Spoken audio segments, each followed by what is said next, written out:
안녕하세요. 오늘도 사연살롱을 찾아주셔서 감사합니다. 저는 40대 중반 여성이에요. 다른 분들의 사연을 듣다 보니 제 얘기도 하고 싶어서 사연을 보내봅니다. 저는 어릴 때 아버지가 사업을 하셔서 부유하게 자랐지만 엄마가 병으로 일찍 돌아가셔서 많이 외로웠어요. 아빠는 그런 제게 취미를 붙여주기 위해서 바이올린을 가르치셨고 저는 그 악기의 매력에 빠져서 열심히 했어요. 바이올린 선생님은 단순히 취미로만 하기에는 제 실력이 아깝다고 했고 아빠는 그럼 전공으로 해보자고 하셨고요. 저는 정말 중학교 때까지 바이올린 외에 다른 건 생각도 안 하고 파고들었죠. 하지만 고등학교 1학년 때 아빠 사업이 어려워졌고 결국은 회사를 다른 사람에게 넘겨야 했어요. 집안 형편이 어려워지니 바이올린 레슨을 받으러 다니기도 힘들었어요. 앞으로 들어갈 레슨비에다가 유학이나 음악 캠프 비용 같은 걸 생각해 보니 아무래도 음악을 관둬야 할 것 같더라고요.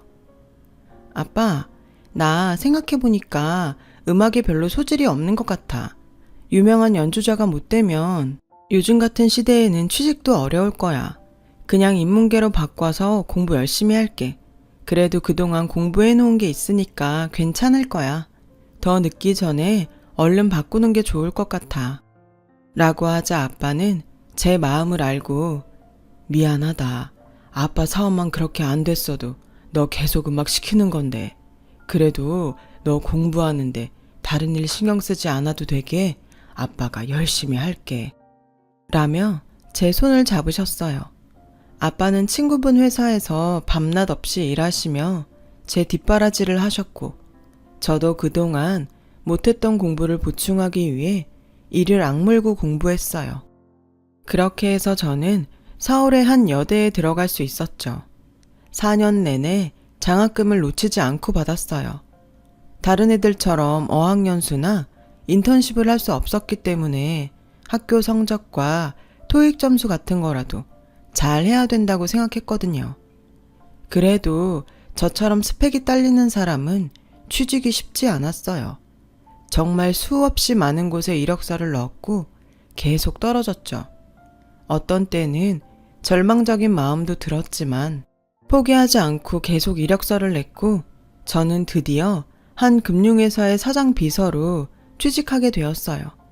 하지만 기쁨도 잠시였고 아빠가 그동안 앓던 지병이 악화돼서 갑자기 돌아가셨어요. 항상 무리해서 일을 하느라 몸을 돌보지 못하셨던 게 컸어요. 저라도 잘 보살펴 드렸어야 했는데 저도 먹고 살겠다고 정신없이 뛰느라 미처 아빠 건강을 챙겨드리지 못했던 거죠. 납골당해서 아빠의 유골함을 보며 후회의 눈물을 흘렸어요. 아빠, 정말 미안해. 돈 잘 벌어서 호강시켜 드리려고 했는데 그냥 평소에 더 많이 신경 쓸걸. 정말 미안해. 힘들고 슬펐지만 출근을 해야 했어요. 회사에 들어간 지 얼마 되지 않은 때라서 장례식 때 휴가를 쓰는 것도 괜히 눈치가 보였거든요. 사장님은 꽤나 까다롭고 고집이 센 성격으로 소문이 난 사람이었어요. 그래서 그동안도 비서들이 거의 1년을 채우지 못하고 나갔고 그나마 오래 했던 사람이 제 전임인데 1년 8개월 일했다고 하더라고요. 저는 너무 긴 시간 끝에 취직한 곳이라 빨리 그만두는 건 생각할 수 없었어요. 정말 사소한 것 하나하나에도 트집을 잡는 사장님 밑에서 어떻게든 참고 살아남자고 매일 다짐했죠. 그렇게 힘든 일상을 견디며 1년여를 살다 보니 인생이 참 허무하더라고요. 젊은 사람이 무슨 그런 말을 하냐는 분들도 계셨지만 취직하자마자 아버지가 돌아가시고 걸핏하면 비서들한테 소리 지르는 사장님을 참으면서 일하려니 에너지가 다 소진된 것 같았거든요. 돈을 벌어도 기분 좋게 써줄 사람도 없고 같이 기뻐해줄 사람도 없다 보니 정말 매사에 흥미를 잃어갔어요. 삶의 의미도 없었고 모든 게 공허해졌죠. 그러다가 우연히 지방 벽지로 의료봉사를 다니는 단체를 알게 됐는데 거기서 의사 간호사가 아니어도 같이 일을 도와줄 사람을 찾는다고 하더라고요. 저는 남에게 도움이 되는 일이라도 해야 되겠다는 마음에 신청을 했고 다행히 서류 통과가 잘 되어서 한 달에 한 번 주말에 자원봉사를 가게 되었어요. 처음에는 한 달에 한 번이었지만 막상 가보니 정말 일손이 많이 딸리길래 2주에 한 번씩 가기로 했어요. 아프신 분 진료소까지 모셔왔다 모셔가고 진료소 청소도 하고 밥도 했죠. 솔직히 남을 위해 한다기보다 저를 위한 일이었어요. 제 인생에서 보람 있고 의미 있는 일을 찾고 싶었으니까요. 그런 제게 의료 자원봉사 일은 정말 딱 맞았어요. 저는 차차 다시 활력을 찾았고 회사에서 스트레스도 덜 받게 됐어요. 사장님이 별거 아닌 일에 화를 내도 전보다 상처도 많이 안 받았고요. 자원봉사를 하면 몸은 고되고 주말에 쉬지 못했지만 정말 마음만은 날아갈 것 같았죠. 의미 있는 시간을 보낼 수 있어서 좋았고요. 그렇게 빼먹지 않고 계속 가다 보니 저처럼 잡일을 하는 분들과 친해졌어요. 그중 한 아주머니가 계셨는데 나이는 60대쯤으로 보였어요. 온화하고 따뜻하셔서 다들 좋아했어요. 엄마가 살아계셨으면 그런 모습일 것 같아서 저는 마음이 더 갔어요. 그래서 음료수 하나라도 더 챙겨드리고 쉬는 시간에 다리도 주물러드리고 같이 말동무도 되어드렸어요. 인정씨는 마음이 참 예뻐서 좋아. 엄마가 아주 자랑스러우시겠어. 엄마는 초등학교 때 돌아가셨어요. 좋게 봐주셔서 감사해요. 아휴, 일 어쩌나? 내가 괜한 말을 했네. 미안해, 인정씨. 괜찮아요. 모르셨는데 그럴 수도 있죠. 이러면서 저와 아주머니는 더 친해졌어요. 저는 회사에서 사장님 때문에 힘든 일이 있으면 아주머니에게 털어놓고 의논할 만큼 서로 신뢰가 쌓였어요. 아주머니도 남편 때문에 속상한 일이 있을 때에는 저한테 얘기하면서 푸셨고요. 그렇게 계속 좋은 관계를 유지해 갔어요. 한 번은 바닷가가 인접한 마을로 의료봉사를 갔는데 도착해서 짐을 풀어보니 반찬거리가 많이 부족하더라고요. 서로 알아서 잘 챙겼을 거라고 생각하고 준비를 안 했던 것 같았어요. 물론 마을 분들이 저희 먹으라고 이것저것 챙겨주시기는 하지만 간식으로 먹을 수 있는 것들이 많아서 반찬은 되지 않을 것 같더라고요. 아주머니와 저는 뭐라도 구해보자는 마음에 바닷가로 갔어요. 이 동네에 해녀분들이 많다는 얘기를 들었거든요. 혹시라도 해녀분을 만나면 잡으신 걸 팔아달라고 할 생각이었죠. 하지만 취미로 낚시하는 사람들만 몇 명 있을 뿐 해녀들은 보이지 않았어요. 아주머니는 작은 바위들이 솟은 곳으로 자리를 옮기셨어요. 저는 주변에 야채 가게라도 있는지 알아보려고 낚시꾼들에게 다가가는데 갑자기 풍덩하고 뭐가 빠지는 소리가 들리는 거예요. 순간 아주머니가 떠올랐고 저는 잽싸게 바위들이 솟은 곳으로 달려갔어요. 바위들은 너무 험하게 나와 있어서 그 위를 건너가는데 시간이 걸렸어요. 겨우 반대편으로 갔더니 그새 어느 해녀분이 아주머니를 건져 놓으셨더라고요. 아줌마, 정신 차리세요. 제 목소리 들리세요? 저는 봉사단에서 배운 대로 일단 아주머니에게 인공호흡을 하고 몸을 마사지한 다음에 얼굴을 옆으로 돌렸어요. 혹시라도 물을 토하면 기관지로 들어갈 수 있으니까요. 아주머니는 잠시 후 물을 쿨럭 하고 토하셨고 저는 바로 아주머니를 업었어요. 자원봉사팀이 있는 진료소에 갔더니 다들 놀라서 아주머니를 제 등에서 끌어내렸어요. 의사와 간호사분들이 옷을 갈아입고 응급처치를 하셨죠. 아주머니는 다행히 괜찮을 거라고 하더라고요. 인정씨가 응급처치를 아주 잘했네요. 고생했어요. 간호사분의 말에 저는 좀 쑥스러웠죠. 저는 아주머니가 깰 때까지 옆에 앉아서 계속 팔다리 마사지를 하고 몸에 덮은 타월도 바꿔 덮어주며 간호를 했어요. 1시간 정도 있다가 아주머니는 정신이 돌아왔어요. 아줌마, 정신이 드세요?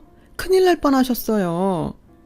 제가 눈물을 글썽이며 말하자 옆에서 진료를 하던 의사가 인정씨가 아주머니 목숨 살렸어요.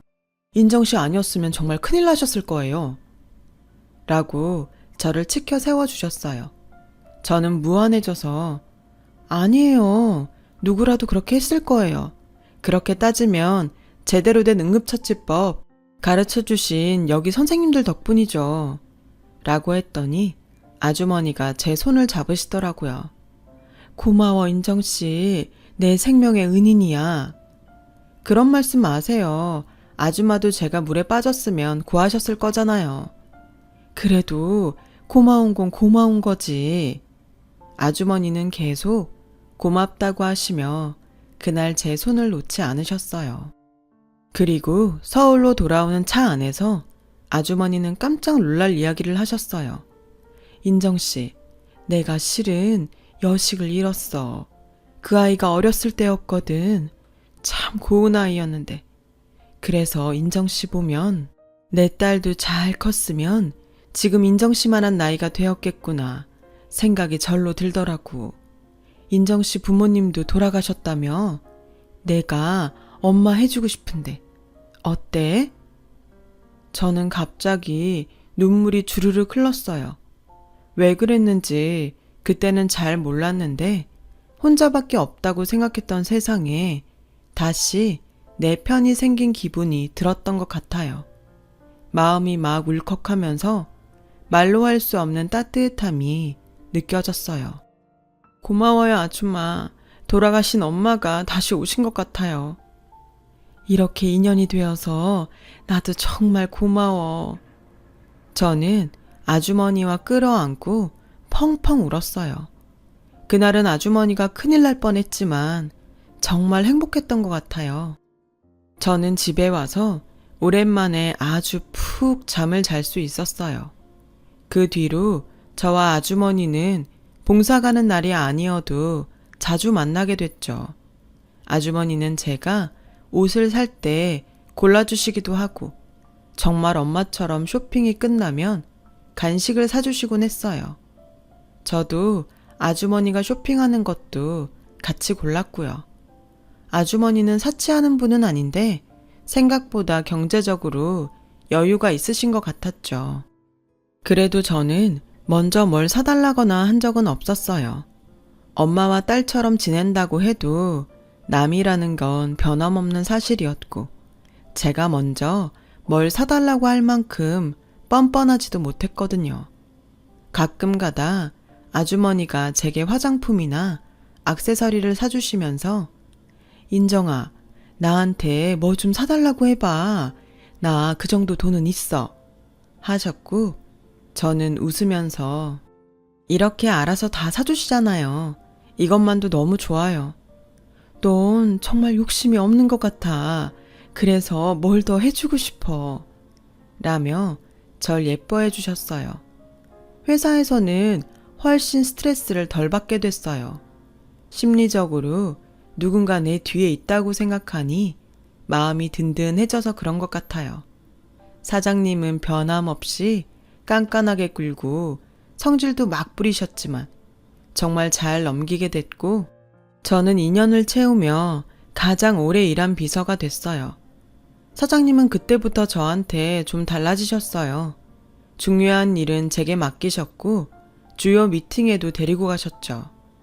다른 비서들은 사장님 밑에서 일하기 싫다고 매일 불평을 하면서도 굵직한 일을 하는 저를 은근히 시샘하며 뒷말을 하더라고요. 저는 그럴 때마다 더 당당하게 굴었어요. 뒤에서 욕하지 말고 사장님 싫은 소리 다 들으면서 2년 넘겨봐요. 그럼 그때 기회가 주어질 테니까. 그러자 오히려 조금씩 불평이 줄어들더라고요. 그렇게 사장님과 더 가까운 데에서 일을 하다 보니 자주 마주치는 분들도 생기게 됐어요. 그 중에 한 분이 저한테 자주 말을 거셨어요. 저도 곧잘 먼저 인사를 했고요. 그 사람도 저한테 호감이 있었고 저도 그랬죠. 그러다 보니 서로 한 번이라도 더 말을 하려고 했고 자연스럽게 사귀는 단계로 가게 됐어요. 남자는 젊은 나이에 하청업체를 운영할 정도로 재력 있고 능력 있었어요. 그래서 저와는 잠깐 사귀다가 말 거라고 생각했죠. 왜냐하면 제 처지와는 너무 차이가 났으니까요. 하지만 남자는 그런 걸 따지는 사람이 아니었어요. 내가 집안 돈 보고 그랬으면 벌써 다른 사람 만나서 결혼까지 했을 거야. 나는 진짜 내 마음에 드는 사람을 만나고 싶었어. 라며 진심으로 다가오더군요. 저는 그런 남자의 마음에 감동했고 1년 정도 연애 끝에 결혼을 하기로 마음먹었어요. 하지만 그 얘기를 전해 들은 남자 집안에서는 모두가 반대를 했다고 해요. 특히 남자 어머니 반대가 엄청났죠. 하루는 회사에 찾아오셔서 사무실에서 대놓고 네가 우리 준우한테 꼬리치느냐? 일개 비서주제 감히 우리 집안에 시집올 생각을 해? 너도 진짜 대단하구나. 라며 모욕을 주셨어요. 저는 너무 창피하고 자존심이 상했지만 꾹 참았어요. 회사에서는 제가 여우라고 소문이 났고 정신적으로 힘들어졌죠. 남자는 자기 엄마와 싸우면서까지 저와 결혼을 하겠다고 했고 저도 그런 남자를 믿고 모험을 해보고 싶었어요. 남자 집으로 인사를 갈 땐 마음을 굳게 먹었죠. 그런데도 다들 저를 냉대하니 결혼을 포기하고 싶어지더라고요. 남자 어머니는 저한테 솔직히 네가 인류대를 나왔니? 번듯한 친정이 있니? 너 고아라며? 그런데 우리가 널 어떻게 반겨? 라며 작심한 듯 말했고 저는 저 고아는 아니었어요. 아버지 돌아가신 지는 얼마 안 됐고요. 그걸 변명이라고 해? 부모가 지금 없으면 고아지. 그게 다 무슨 소용이야? 라고 하자 남자는 그만 좀 해 엄마. 집에 인사하러 온 사람한테 너무하는 거 아니야? 진짜 다들 너무하시는 거 아니에요? 제가 좋아하는 사람인데 어떻게 따뜻한 인사 한마디를 안 해요? 우리 집이 뭐 그리 대단하다고. 우리도 그냥 남의 회사 하청업체잖아요. 우리 위에도 우리보다 더 잘 사는 사람들이 많아요. 제가 그런 집에 가서 이런 소리 들으면 좋으시겠어요? 대기업도 아닌 집안이 뭐 이렇게 거들먹거려요. 그리고 인정씨 엄마나 마찬가지인 분 계시다고요. 아무나 그렇게 엄마 돼주겠다고 하겠어요? 그만큼 인정씨가 괜찮으니까 그러죠.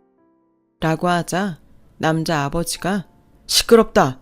이 이상 집안 시끄럽게 하면 정말 결혼 못할 줄 알아. 이 정도 쓴소리도 못 들으면서 결혼할 각오 한 거야. 네 엄마 말 하나도 틀린 거 없어. 라고 하시고는 방으로 들어가 버리셨어요. 저는 정말 자신이 없어졌어요. 준호씨, 아무래도 우리 아닌 것 같아요. 저도 잘하고 싶은데 준호씨 부모님 눈에 제가 모자라니 어떻게 해야 될지도 모르겠고요. 사실 저도 내세울 만한 게 없다 보니 자꾸 주눅이 들어요. 그런 말 하지 마. 우리 둘이 결혼하는 거지 부모님이 대신 살아주는 거 아니잖아. 결혼해서 우리가 잘 사는 모습 보여주면 부모님도 마음이 풀리실 거야. 나도 더 노력할게. 이런 거에 지지 말자고. 그렇게 꾸역꾸역 결혼 얘기는 계속됐죠. 그리고 얼마 지나지 않아 남자 어머니가 저를 찾아오셨어요. 결혼할 거면 제대로 된 상견례를 하자고 하시더라고요. 네가 고아는 아니라고 했으니까 친척이라도 있을 거 아니야. 정 없으면 그 엄마 해준다는 사람이라도 나오라고 해. 저는 사실 이런 얘기를 아주머니께 하지 않았어요. 할 수가 없었죠.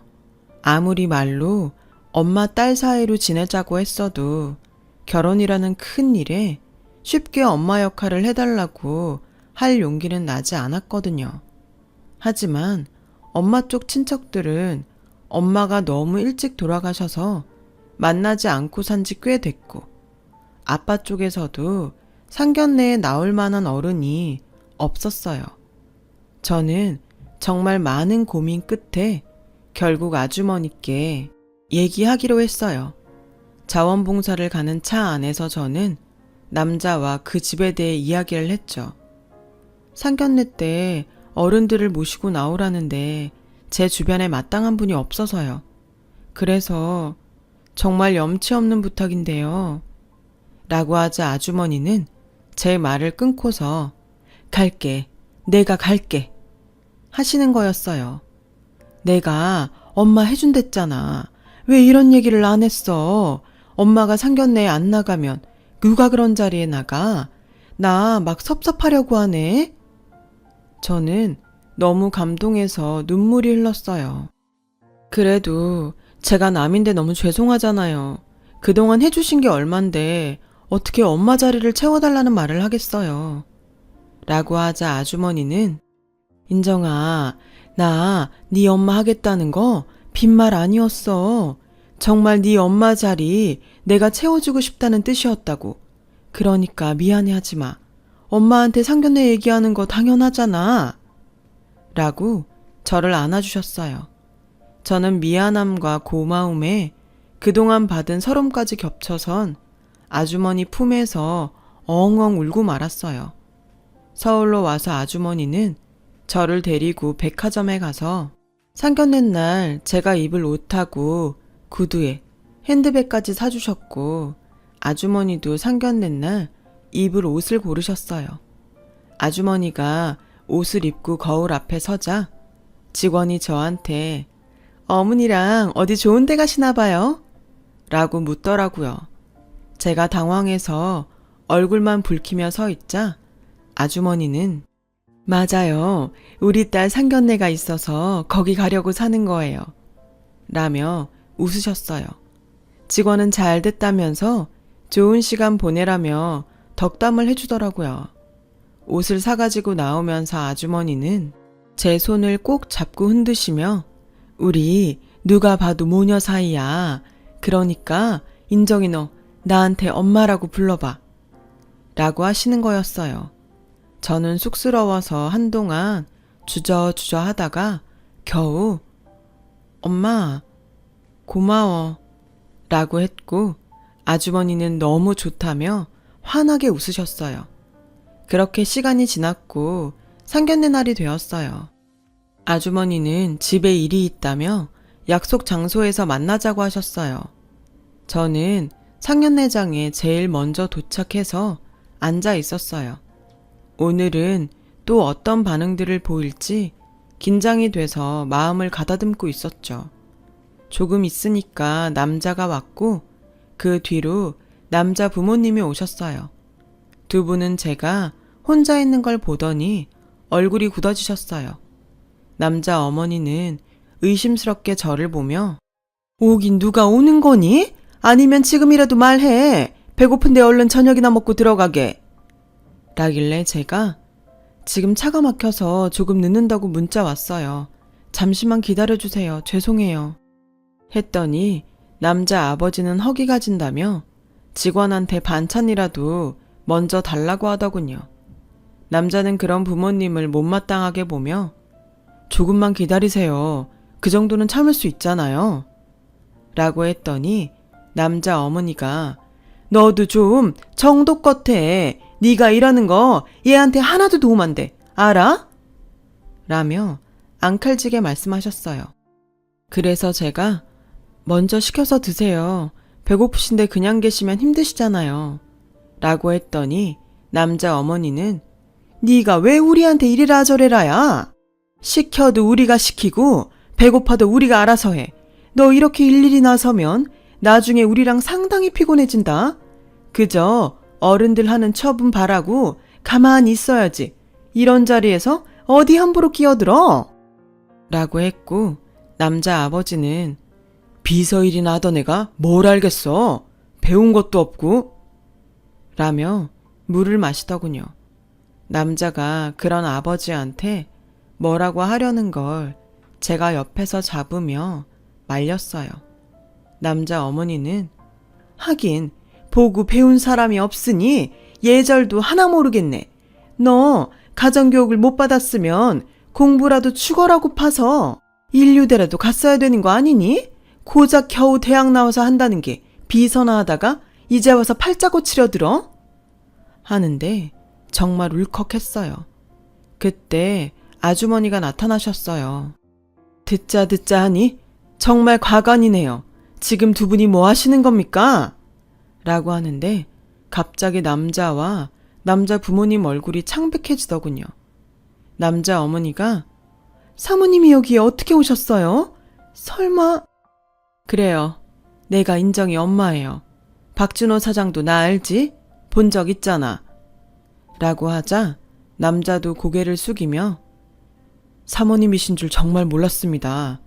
라고 절절 매더라고요. 알고 보니 아주머니는 아주 건실한 중소기업의 회장 사모님이었어요. 그리고 남자네 회사는 90% 정도를 그 회사에 기대고 있는 하청업체였고요. 아주머니가 제 양엄마라는 걸 알자 예비 시어머니는 어쩔 줄 몰라서 안절부절했어요. 사모님, 제가 정말 큰 실례를 했어요. 이를 어째... 제가 댁들 회사 이름 듣고 확인할 것이 있어서 늦었는데 정말 우리 앞에서 난 그러더니 어떻게 자기보다 못하다고 생각하는 사람들한테 이렇게 함부로 해요. 이런 사람들인 줄 진짜 몰랐네요. 라며 화를 내시고 제 손목을 잡으셨어요. 가자 인정아. 너 이런 집에 내가 못 보내. 그리고 박준호 사장, 자네 탓은 아니지만 이렇게까지 무시하는데 여자한테 결혼만 하면 다 해결된다고 고집 부리는 거 아니야. 자네는 원하는 사람하고 결혼만 하면 되지만 여자는 무슨 죄야? 평생 이 사람들 겪으면서 살아야 되는데. 그러자 예비 시부모님은 아주머니 앞에 거의 무릎을 꿇다시피 했어요. 남자 아버지가 제가 정말 몰라봤습니다. 너무 큰 실례를 했네요. 라며 사죄를 했지만 아주머니는 완강하게 저를 끌고 나오셨어요. 그러고 났더니 저도 정신이 번쩍 들었어요. 왜 그렇게 그 남자와 결혼을 하려고 했는지, 사랑하니까 살다 보면 나아질 거라고 믿은 게 너무 어리석었던 것 같더라고요. 남자는 몇 번이고 저를 찾아와서 잘해보자고 했지만 그 집 식구들의 두 얼굴을 본 저는 더는 그러고 싶지 않았어요. 결국 그 남자와는 헤어졌고 아주머니 소개로 좋은 남자를 만났어요. IT 벤처기업을 하는 사람인데 아주 믿음직스러웠죠. 저는 그 사람과 반년 정도 사귄 후 결혼을 했어요. 엄마 자리에는 아주머니가 서주셨고요. 저는 결혼식에서 다시 한번 말했어요. 엄마, 고마워. 우리 딸 행복해야 돼? 그렇게 저와 아주머니는 정말 모녀지간처럼 지금까지도 잘 지내고 있답니다. 제가 이렇게 행복해도 되는 걸까 싶습니다. 항상 친정엄마 같은 아주머니께 감사하며 살고 있어요. 이렇게 글을 쓰고 보니 오늘따라 엄마 아빠 생각이 많이 나네요. 하늘에서도 저를 지켜주고 계신 건 아닐런지요. 제 사연 들어주셔서 다들 감사합니다. 모두들 좋은 인연 만나시길 바랄게요. 행복한 하루 되세요. 여러분, 사연 댓글에 응원과 현명한 조언 부탁드려요. 좋아요와 구독은 저에게 큰 힘이 됩니다. 오늘도 좋은 일 가득하세요.